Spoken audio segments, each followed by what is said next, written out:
Hello les amis, comment ça va? Écoutez, je suis très contente de vous retrouver ce jeudi. On a un tout petit peu changé d'heure parce que nous aussi au Maroc on a changé d'heure, bien qu'on soit encore confiné jusqu'au 10 juin. C'est la dernière semaine, c'est difficile. Surtout qu'on sait que vous, ailleurs, vous êtes déconfinés, même si vous faites quand même attention. Alors aujourd'hui, on va recevoir Valérie Tazi, que certains connaissent peut-être déjà, que on adore, qui est vraiment une journaliste très pointue, avec un goût très sûr, qui a une vision du monde très belle et très colorée, donc ça correspond bien à la nôtre. Elle a d'abord habité à Casablanca, après avoir habité aux États-Unis et en France. Et puis maintenant, elle habite à Marrakech. Et je pense qu'elle ne va pas tarder à nous rejoindre. On va lui poser plein de questions. Elle va nous donner des adresses peut-être secrètes de Marrakech. On va discuter beaucoup de... Tiens, elle nous fait un petit coucou. Hop là. Voilà. Valérie, je t'ai invitée. Je pense que tu ne vas pas tarder à arriver. Ça connecte. Et du coup, on va partager beaucoup de choses sur la femme, le design, enfin, beaucoup de jolies histoires entre la France, entre le Maroc. Nous, comme vous le savez, on habite à Casablanca, donc on a beaucoup de ponts. Valérie, es-tu là? Oui, je suis là. Je ne te vois pas? Ben, je sais pas comment faire pour que tu me vois. Euh, Active la alors, caméra. Normalement, tu devrais... Voilà, prends ton temps. Pendant ce temps, je raconte un peu le- des histoires nous concernant. En fait, comment est-ce qu'on s'est rencontrés avec Valérie? Alors, c'est déjà une histoire très amusante. À l'époque, on n'habitait pas ici, on habitait à Paris. Et puis, on travaillait déjà au Maroc. On adorait venir voir nos clients qui étaient déjà des hôteliers, des restaurateurs. Et puis, on fabriquait aussi des choses ici. Les, les bagues que vous voyez sur mes doigts. Enfin bon, on avait déjà une bonne activité au Maroc. Et puis, comme on n'habitait pas ici, on allait à l'hôtel. Et donc, Florian et moi, on avait fait ce voyage professionnel. Et puis, je vais chercher un truc dans la chambre de Florian. Et là, sur la table basse, qu'est-ce que je vois? En couverture du magazine, je vois la maison Stella Cadente à Provins avec carrément 15 pages à l'intérieur autour de notre travail, autour d'une super belle interview, enfin un truc incroyable.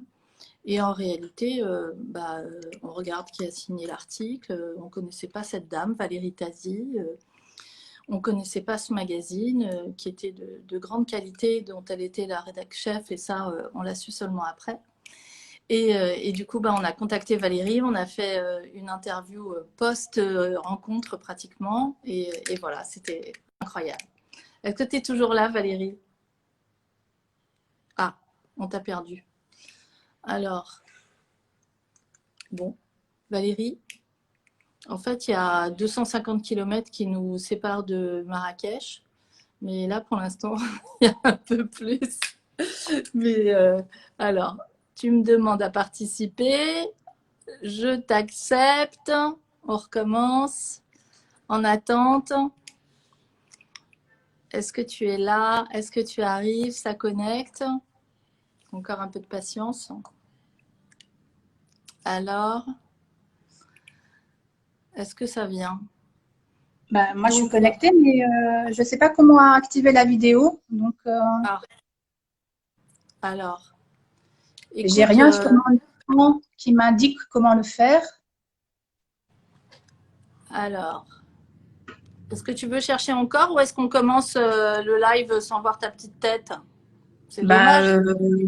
je vois pas où je peux chercher, parce que sur mon écran, j'ai pas de caméra, j'ai rien qui s'affiche.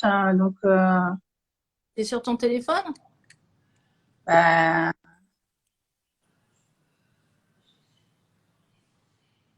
Est-ce que tu es sur ton téléphone? oui, oui, je suis sur mon téléphone. Je suis sur... Bon, alors, écoute, je sais pas. Je sais pas quoi te dire, ma bichette. On essaye de...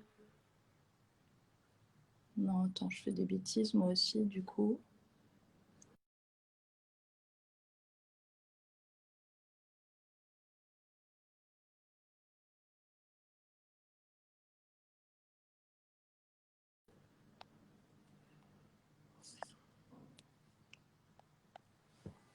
Voilà. Alors voilà. Bon, alors, on essaye encore une fois de t'accepter. Est-ce que tu es là? Bon, alors écoute, moi je continue un peu toute seule pour l'instant. Pourquoi est-ce que nous on est venu en fait ici au Maroc? Dans un premier temps, on avait encore une fois envie de se rapprocher de pas mal de nos clients avec lesquels on travaillait déjà très bien et qui sont plutôt des chaînes d'hôtels plus ou moins grandes, certaines affiliées avec des grandes chaînes françaises et puis d'autres qui sont des hôtels indépendants. Il y a aussi bien des hôtels plus ou moins business que des hôtels de loisirs. Ah, te voilà. Ça y est, Vous me voyez là? on te voit Bon, très bien. Tout va bien, on t'a super. récupéré. Bon, Ok. Moi, je te vois plus en revanche. ah, bon, écoute, c'est pas grave, parce que nous, on te voit, c'est le principal. Ok, très Et, bien. et, Donc, bonjour à tous. donc, écoute, j'ai commencé à faire une petite présentation d'abord de comment Oui, est-ce qu'on oui, s'était rencontrés. Et puis après, je commençais à expliquer pourquoi est-ce que nous, Stella Cadence Studio, on était venus s'installer au Maroc.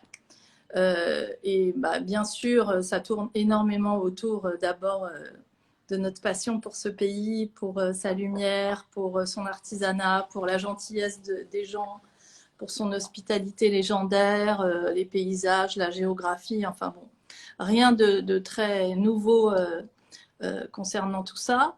Et puis aussi parce que effectivement, la chose la plus importante pour nous, c'est l'artisanat, qui malheureusement a tendance non pas à disparaître en France, parce qu'on en a parlé avec Sylvia Digard de Télématin la dernière fois. Je ne sais pas si tu avais pu écouter ce live, mais Sylvie, à juste titre, heureusement. disait que il y avait quand même encore beaucoup d'artisans en France et qu'il fallait encore pousser ça.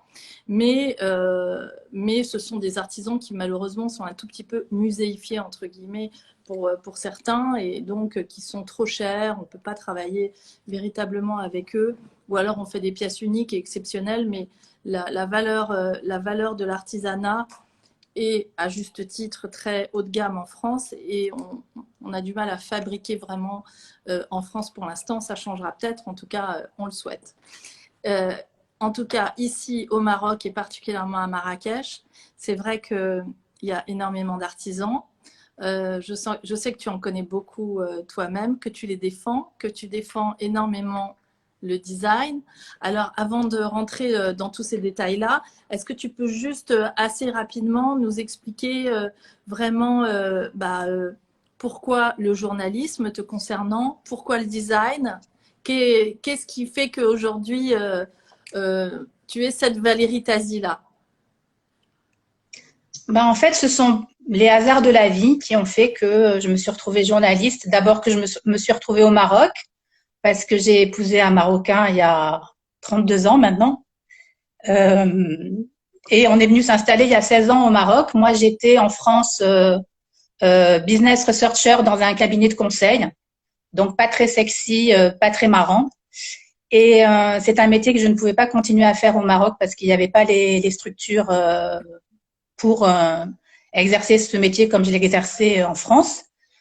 Et donc, par les hasards des rencontres, je me suis retrouvée dans un magazine féminin qui s'appelait Ousra et qui n'existe plus.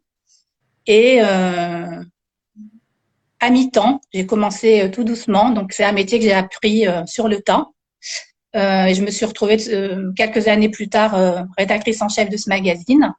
Et puis ensuite, j'ai changé pour être rédactrice en chef du magazine Déco Actuel, où là, je me suis vraiment éclatée parce que, comme tu dis, j'adore la décoration et le design.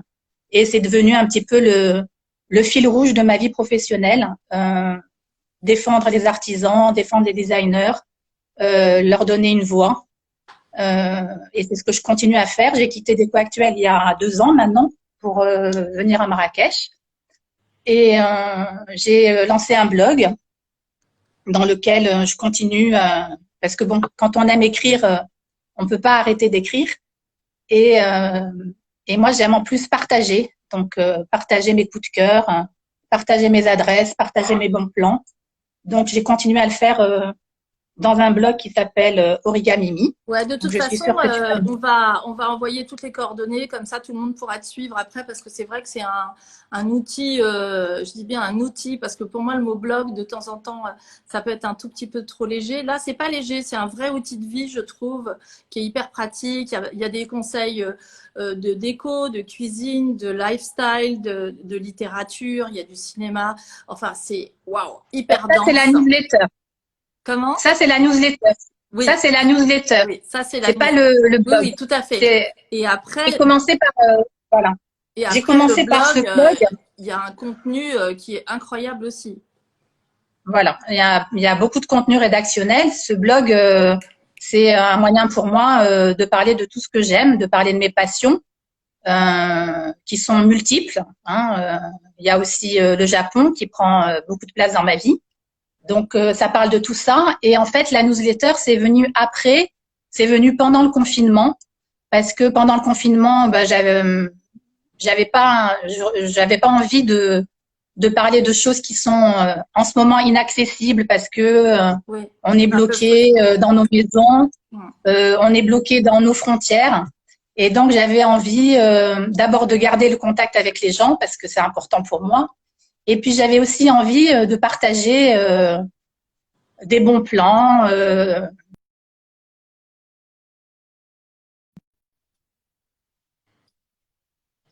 Netflix en début d'année et que finalement, c'est pendant le confinement que j'ai commencé à regarder parce que j'avais du temps. Alors, Donc, je me suis retrouvée. Oui, vas-y, Stella. je reviens 2 secondes sur justement tes passions. Toi, qu'est-ce que tu fais comme constat aujourd'hui sur l'artisanat au Maroc et le rapport entre l'artisanat et le design? Où est-ce qu'on en est? Alors, en fait, bon, moi, c'est ma vision personnelle. Hein, le Maroc est un pays ultra créatif. C'est aussi un pays de savoir-faire, évidemment, des savoir-faire qui se perdent. Et il y en a aussi qui sont régénérés. Je sais pas si c'est le bon mot, mais en tous les cas, oui, régénérés par des collaborations avec des designers. Et, euh, et ces collaborations, il y en a beaucoup justement à Marrakech. C'est ça qui est intéressant dans cette ville, c'est qu'il y a beaucoup de collaborations entre des artisans et des esprits créatifs. Et ça donne un artisanat contemporain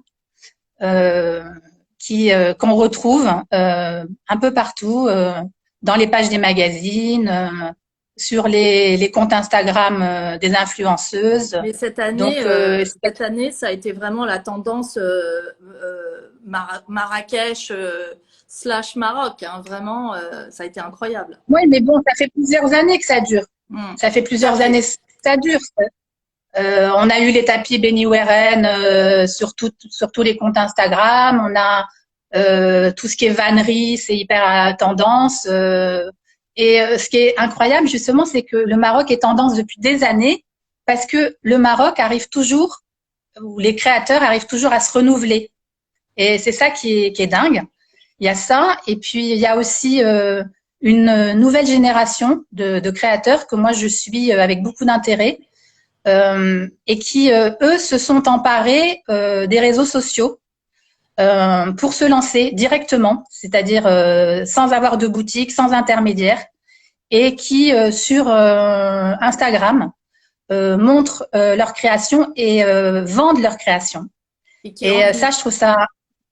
Et qui en vivent, oui, ou peut-être pas complètement, mais en tous les cas, c'est vraiment un outil de communication et de vente incroyable. Et j'ai remarqué que souvent, ce sont des jeunes Marocaines, des femmes Ah, ce sont des femmes en qui… plus. Ouais, beaucoup. En tous les cas, moi, parmi les jeunes que je suis, ce sont majoritairement des femmes et je trouve ça vraiment génial. Euh, Après, ce qui nous manque au Maroc, c'est les industriels.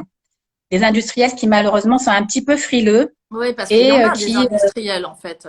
Là, on a vu. il y en a Alors, des je ne sais industriels. pas si les gens qui nous écoutent ont suivi ces affaires, mais nous, c'est vrai qu'on a été un peu fiers quand même. C'est-à-dire que le 2 ou 3e jour de confinement, des usines ont annoncé qu'elles étaient capables de fabriquer 5 millions de masques en une journée, ici à 10 kilomètres dans la banlieue de Casablanca. Donc ça a été quand même une fierté nationale, même si je suis française, je fais partie de cette fierté et on a été tous Parce que, vraiment impressionnés. parce que on est française, mais on est marocaine de cœur. C'est Donc, ça, évidemment qu'on a été fiers. c'est Le ça. Et du coup, problème, c'est que les il y a industriels… des industriels. Est-ce que tu penses demain, j'élargis un peu ma question par rapport à l'artisanat, est-ce que tu penses que justement, il y a une capacité des artisans donc à interférer avec un design marocain contemporain? Et là, tu dis oui. Et est-ce que tu penses que demain, l'industrie marocaine aurait aussi cette capacité de faire comment dire, de de l'inconvénient la petite Covid? série. Comment? Ah oui, oui, oui, vas-y, continue. Ouais, parce que bon, aujourd'hui, on fabrique en Chine, on fabrique au Vietnam, etc. Est-ce que demain, plutôt que d'aller fabriquer dans ces contrées lointaines qui sont un peu moins glamour dans la tête des gens qu'auparavant, est-ce que demain, le Maroc n'a pas aussi une carte à jouer par rapport à l'industrie et à recommencer à fabriquer? Il y a quand même des grandes marques et des grandes chaînes qui fabriquent déjà ici, mais est-ce que demain, tu penses que on peut aussi voir la résurgence de créateurs de mode marocaine qui pourraient fabriquer avec des industriels ou des créateurs de mobilier. Enfin, tu sais que nous, on est très transgenre, entre guillemets, entre la mode, la beauté, la déco, tout ça, c'est quand même la même histoire. Est-ce que tu penses que demain, il y a cette capacité du Maroc qui est quand même toujours très réactif à pouvoir un peu basculer vers une industrie, entre guillemets, de proximité? Alors, il y a cette capacité, mais je pense qu'il n'y a pas la volonté. Les industriels, il y a eu quelques expériences qui ont été menées, dont une avec Younes Duré. Le problème, c'est que il faudrait que ça se généralise davantage, à l'instar de ce qui se passe en Italie ou en France. Ouais. Mais les industriels ici, ils sont frileux. Et il y a il y a une autre chose aussi dont il faut tenir compte, c'est que les Marocains, bizarrement, sont pas super fiers de leur artisanat. Ouais. En fait, cet artisanat, il plaît plus en dehors du Maroc qu'au Maroc. Ouais. Et tant que les Marocains eux-mêmes n'auront pas changé leur regard sur l'artisanat marocain, les industriels ne suivront pas parce que c'est le système de l'offre et de la demande. Nous, on a une anecdote comme ça en Chine parce que, comme tu le sais, on a eu longtemps un bureau en Chine et avec Florian, on se déplaçait là-bas tous les mois et demi. Et l'anecdote, c'était que nous, à chaque fois, on voulait aller voir les marchés locaux, la fabrication de la broderie, la soie, les ateliers, etc. Et que les mecs nous cachaient tout parce que pour eux, c'était vraiment plus que pourri. Nous, on faisait nos vêtements sur mesure dans les marchés exprès pour ça. Et eux, pendant ce temps, ils allaient faire la queue pour aller acheter des cochonneries industrielles mal fabriquées en polyester parce que c'était de l'industrie et pour eux l'artisanat c'était pourri. Donc je pense il y a beaucoup de corrélations d'ailleurs par rapport à ça. La Chine et le Maroc. Ouais, énormément. Mais du Tout à coup, fait. c'est vrai que quand on voit l'aura du design marocain à l'international, d'ailleurs, on en parlera peut-être tout à l'heure, tu es en charge de trouver tous les objets de décoration et d'artisanat qui vont être présentés à l'exposition universelle dans le pavillon Maroc à Dubaï. C'est bien ça? Tout à fait. Oui, j'ai été chargée par l'agence d'événementiel Avant-Scène de faire la sélection des produits qui seront mis en vente dans la boutique du pavillon marocain. Génial. Donc, évidemment, là, tout a été suspendu parce que l'exposition universelle de Dubaï est reportée d'une année. Ouais. Elle aura lieu en octobre 2021. Et justement, en faisant cette sélection, j'ai été confrontée à un problème de fabrication. Parce qu'il y a énormément d'artisans et de créateurs et de marques talentueuses au Maroc. Mais leur limite, c'est la fabrication, c'est la quantité. Peu sont capables de produire en quantité et en qualité constante. Et c'est ça le problème en fait. Le problème, c'est pas la création, c'est la fabrication. Voilà, c'est là que le bas blesse. Donc, on a des difficultés à trouver des artisans ou des marques qui sont prêtes On les reins solides en fait. Voilà, à produire de grosses quantités pour un événement comme l'exposition universelle de Dubaï. Mais c'est bon. Voilà, c'est un projet sur lequel je travaille depuis le mois de novembre et je suis très, très heureuse et très fière de participer à ce projet parce que pour moi, c'est encore toujours mon petit fil rouge, un moyen de rendre hommage à cette création et cet artisanat qui est hyper dynamique. Donc voilà, donc c'est dans le droit fil de ce que je fais depuis plus de 10 ans. Donc en fait, tout est cohérent, tout se tient. Et est-ce que tu sens une vraie, maintenant que tu connais très bien les deux villes, j'imagine que tu sens énormément de différences entre Casablanca et Marrakech. Je crois avoir entendu dire que ton cœur battait plus pour Marrakech, bien que tu aimes beaucoup Casa.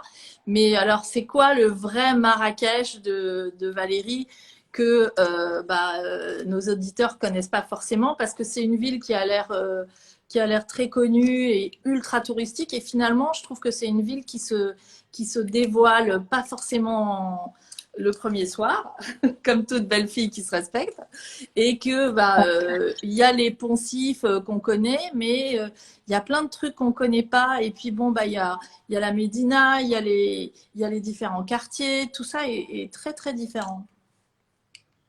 En fait, c'est une ville. Alors là, c'est très très triste de la voir en ce moment comme elle est vidée de sa population, de ses touristes.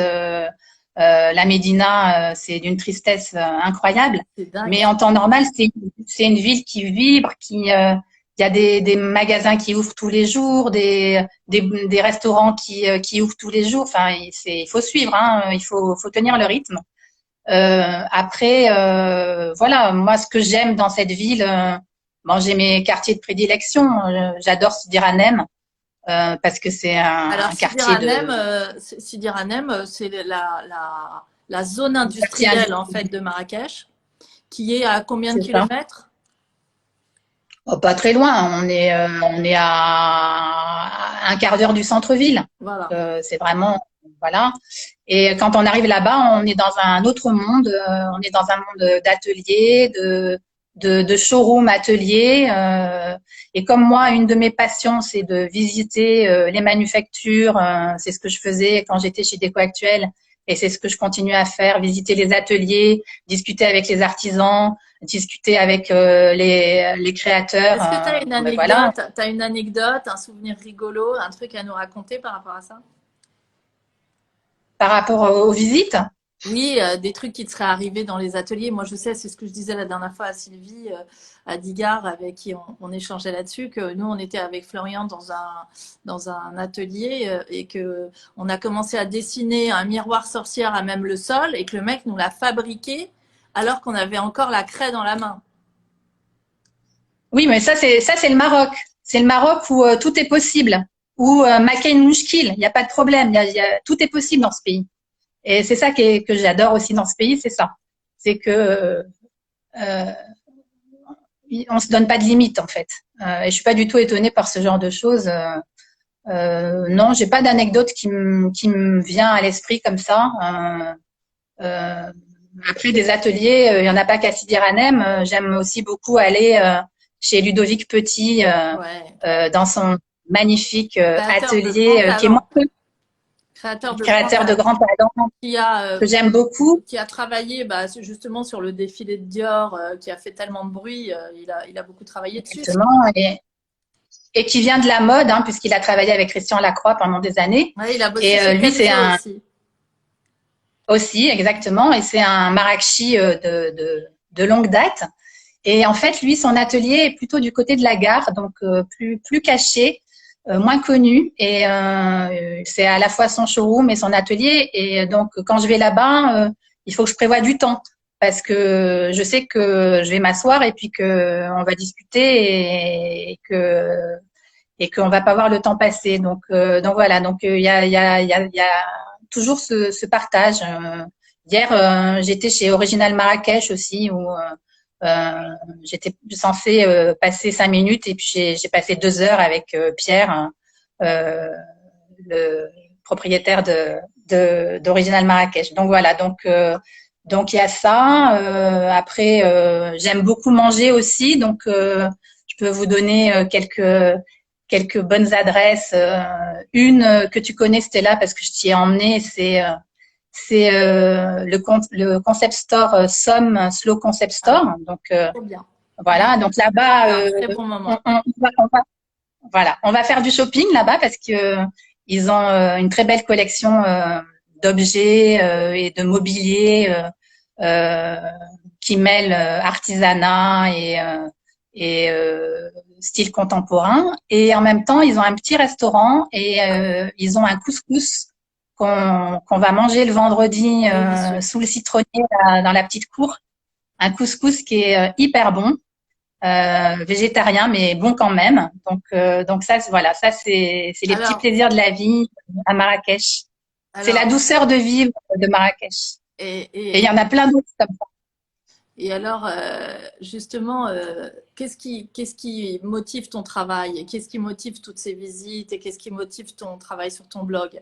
Le beau, l'utile, les deux. L'utile, non, non, l'utile, ça m'intéresse pas. Le beau, oui. Le beau, Mais bon, le beau est utile, hein, oui. finalement. Moi qui étais Oui, toujours un peu complexée de dire que par moment, la plupart de mes amis étant des médecins, j'avais toujours l'impression de faire un métier inutile par rapport à eux. Et eux disaient toujours que le beau était très utile finalement. Et je trouve qu'il y a quelque chose comme ça euh, à penser ses blessures internes aussi en regardant des belles choses. tout à fait.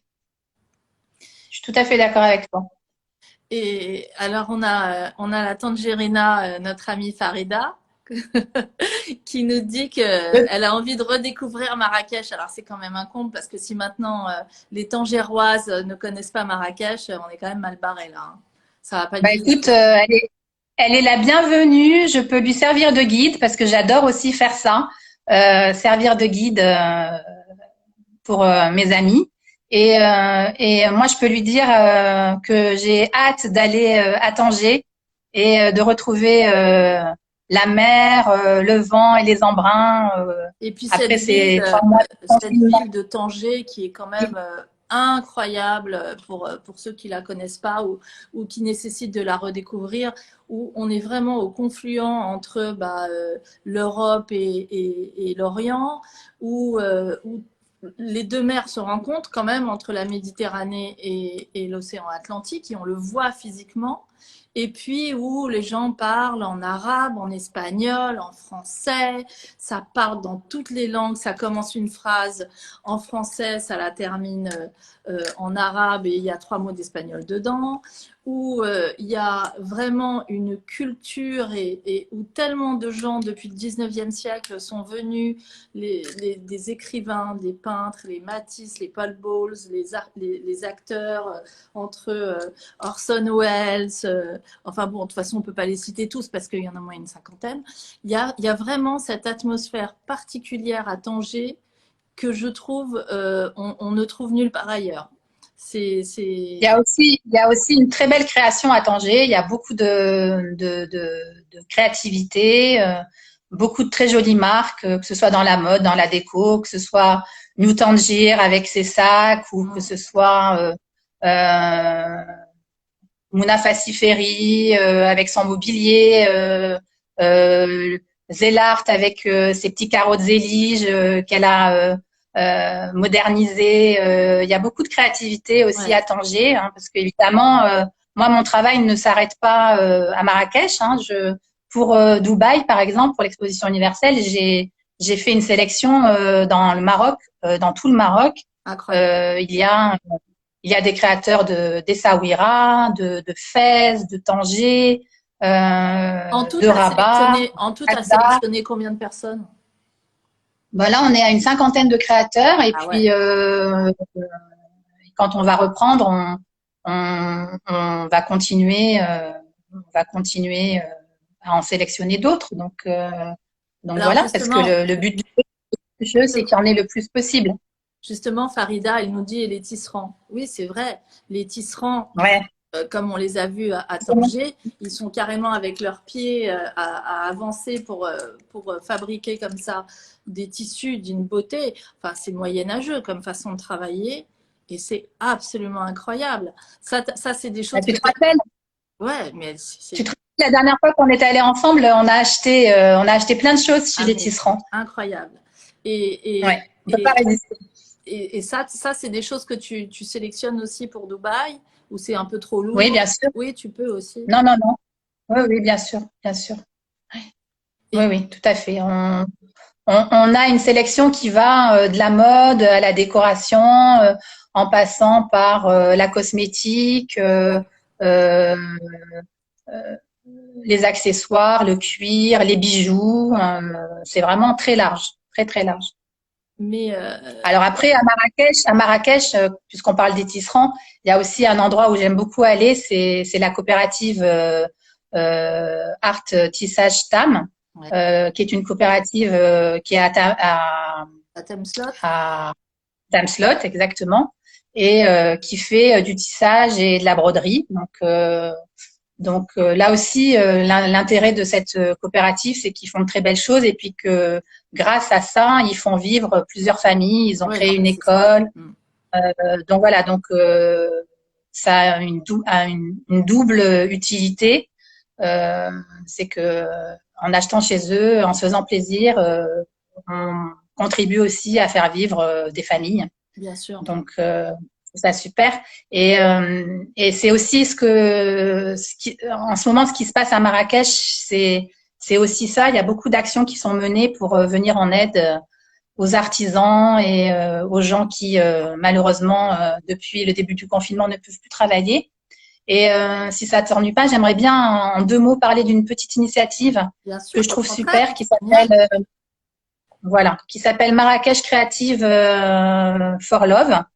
Et en fait, ils mettent aux enchères sur Instagram des objets qui sont donnés par les artisans et par les designers. Et on peut acheter ces objets et l'argent va aller au fonds Marrakech Solidarité Covid, qui a été initié par Maï Bin Bin et va aider les familles d'artisans à continuer à tenir tant que l'activité ne va pas reprendre. Donc voilà, il y a pas mal d'initiatives dans ce genre Ouais, alors nous, justement, on bosse avec Antidote.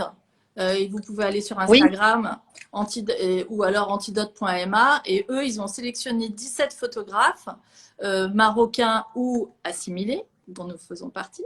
Et si vous achetez des tirages de ces photographes, et il y en a des très très beaux, dont les nôtres, bien sûr, et ben, et dont ceux de Saad, mon mari, je t'as n'osais vu? pas en parler, je ne savais pas si on pouvait le dire ou pas. Donc Saad Bah si, Tazi, comme son nom l'indique, qui est le mari de Mada voilà, et qui est un voilà. photographe de grand talent, est aussi dans cette association Antidote. Et donc la majorité des fonds sont reversés à des associations. Et c'est vrai qu'il y a quand même une solidarité. Nous, on a vu ici, bon, on fait partie d'une association qui s'appelle INSAF, dont j'ai, je crois, déjà parlé pendant les lives, mais je le redis parce que c'est ultra utile pour tout le monde, qui est une association qui s'occupe de toutes les filles qui ont été jetées dehors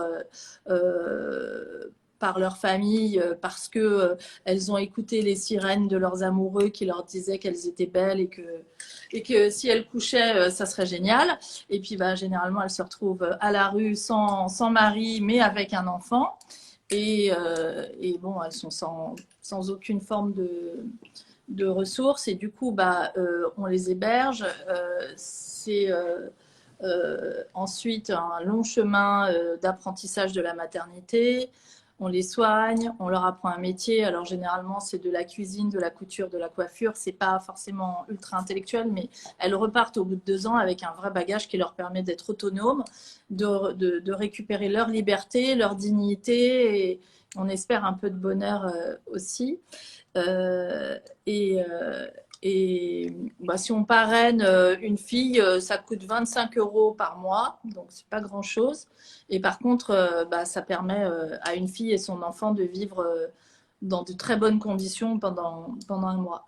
Tout ça pour dire qu'il y a une vraie solidarité et un vrai, une charité, mais pas dans le sens pourri du terme, je trouve, au Maroc, qu'on a un peu perdu dans certains pays développés, parce que comme l'État est censé subvenir, bah, c'est vrai que quand on voit quelqu'un dans la rue, on se dit bah, qu'est-ce qu'il fout dans la rue, avec toutes les aides, avec tous les trucs, c'est pas normal. Alors qu'ici, bah, on sait que malheureusement, si la personne est dans la rue, c'est qu'il ne se passera rien de plus, quoi. Et bah, la personne qui nous a mis dans cette association, qui est la présidente, qui s'appelle Myriam Otmani, c'est une femme qui, elle est capable de bouger des montagnes pour aider vraiment à changer le cours des choses. Et effectivement, Florian qui nous regarde dit une grande dame, pour moi, c'est incroyable. C'est nuit et jour. Tu l'appelles le dimanche matin à 7h, elle te répond parce qu'elle est en train de préparer des paquets et des kilos de riz qui vont partir à Bin Widen. Et puis, tu l'appelles le lundi à 23h, elle peut pas te parler parce que justement, elle a levé un fonds. Enfin bon, incroyable. Donc, La société civile est très, très active au Maroc. Bon. Parce que jusqu'à présent, il y avait pas mal de manquements. Donc voilà. Et même si le Maroc a fait beaucoup depuis le début du confinement, ben c'est pas assez. Et c'est vrai que c'est super que les gens continuent à se mobiliser, même si, comme le disait Maï Bin Bin il y a quelques jours, ça commence un petit peu à s'essouffler. Il faut continuer à donner parce que la crise à Marrakech elle est loin d'être terminée, elle ne fait que commencer. c'est ça. Donc il faut vraiment continuer à être là, à être présent. Et il y a tout un tas de manières de l'être. Donc voilà, euh, c'est super. Ouais, C'est tout à super. fait. Bah, écoute, c'est cette fameuse technique du colibri qu'on essaye, nous, de mettre en place tous les jours, qui est Exactement. que bah, des mini détails peuvent faire des grandes montagnes. Et Tout à fait. écoute, figure-toi que ça fait presque déjà 40 minutes qu'on est en train de parler. Incroyable. Non, je te crois pas. Bah, je te jure. Donc, il va falloir commencer un petit peu obligé à faire un format assez court. Qu'est-ce que nous, on aime bien toujours faire ces lives en donnant un petit peu des conseils ou des notes positives, des choses un peu voilà, utiles, si tant est qu'on soit utile à quelque chose. Pour ceux qui nous écoutent, peut-être soit pour des designers qui ont envie de se lancer, soit pour des gens qui ont envie de se reconvertir et changer de vie, comme toi, tu as pu le faire plusieurs fois, que tu as eu le courage de le faire. Enfin, voilà. C'est pas tellement une question de courage, c'est une question de circonstance souvent. Mais bon. Oui, mais bon. Bah justement, il faut pas. Ça, je l'ai appris quand j'ai quitté Déco Actuel. Il faut pas avoir peur de fermer des portes parce que pratiquement systématiquement, il y en a d'autres qui s'ouvrent. Donc, Oui, donc faut moi, ça avoir le faisait 10 ans. courage de dire non, en fait, tu dis. Ouais, c'est ça. Il faut avoir le courage de dire non et le courage de se remettre en question parce que c'est ça qui est pas facile en fait. Et de se dire que voilà, l'inconnu, ça peut être aussi un cadeau. Donc, bon, moi, c'est vrai que j'ai eu du mal à faire le pas, mais je suis ravie de l'avoir fait. Euh, donc, ça, c'est une première chose. De toutes les façons, je pense que maintenant, les générations qui viennent après nous, elles auront plusieurs métiers et elles auront plusieurs vies. Euh, on ne peut plus continuer comme nos parents le faisaient, à rester 10 ans ou 20 ans dans la même société. Et en plus, c'est hyper enrichissant. Moi, ce que j'aime le plus dans la vie, c'est… alors, je suis Gémeaux.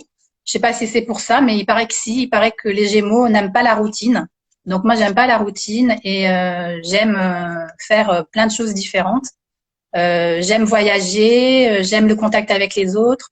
Et voilà. Et il faut pas avoir peur aujourd'hui de faire des choses différentes. C'est pas à toi que je vais dire ça, qui a fait 46 qui a eu 46 000 vies. C'est ça. Donc, Non, mais justement, voilà. j'allais rebondir dessus. Ce qu'on faisait comme constat quand même avec tous ceux qui ont comme ça eu 46 000 vies, dont mes deux associés, Florian et Fred, pour ne pas les citer, c'est que avant, on était un peu des touche à tout, touche à rien, qui s'éparpillaient, qui je sais pas quoi. Et en fait, maintenant, ces slashers, entre guillemets, que nous sommes, j'ai l'impression qu'on a pris un peu de crédibilité, justement parce que la vie a imposé à un certain nombre de gens de faire plusieurs métiers. Et puis, ce qui compte avant tout, je pense que c'est vraiment d'être un humain avec sa colonne vertébrale intérieure et de pouvoir s'exprimer sur énormément de choses. Alors, nous, on s'est exprimé d'abord sur des vêtements. Et aujourd'hui, on s'exprime sur des photographies, sur des maisons, sur des lieux de vie, etc. Mais demain, qui te dit qu'on ne va pas s'exprimer sur de la musique ou dans un champ lexical un peu différent. Et je trouve que finalement, ça permet aussi de pouvoir faire des pirouettes et des cabrioles et de retomber quand même sur ses pieds comme les chats qui ont cette vie, justement. Donc, ça marche. Tout à fait. Ça marche comme ça. Et puis, je trouve que oui, on a beaucoup à apprendre de toute cette jeunesse qui arrive, qui sait fermer des portes. Tu parlais de fermer des portes. Je trouve que les jeunes aujourd'hui, ils savent dire non quand ça les fait chier. Et Oui, puis ils sont plus mobiles, ils sont plus mobiles aussi. Bon, moi je l'ai été parce que voilà, on a vécu, à